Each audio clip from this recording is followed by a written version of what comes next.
Hey guys, so replacing this as it wears out, I've cut it as short as this. You don't need to. Really, the spool is now about this level, and that's close enough. For purposes of the demo, I just took this piece off to get it out of the way.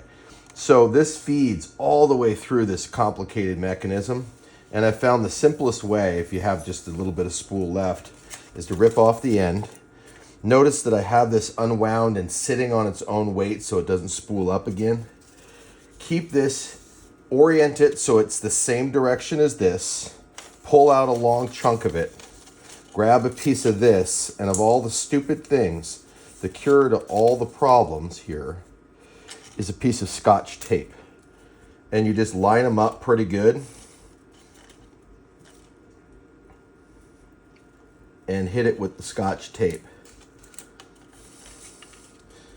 And it really only has to be the feed side, but this is such a headache if you don't do it this way, and I worry about it jamming or leaving any debris. I do the other. It has to be Scotch tape because it has to be thin enough.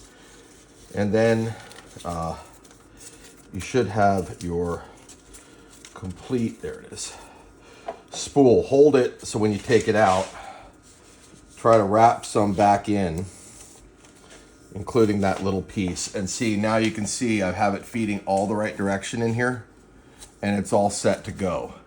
Put it back on the spool, wind it up as much as you can while keeping your finger at that high point so it doesn't unravel. Set it like so.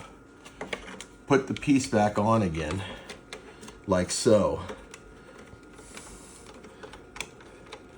I'm not going to spool it all the way, but you don't have to, well, I will. You don't have to over tighten it about that. So of all the strange things, you reach in and lift this, and it allows you to pull advance. And if you're lucky, it'll pull advance all the way through. And you can watch your taped piece come through, which it just did, and keep pulling advance.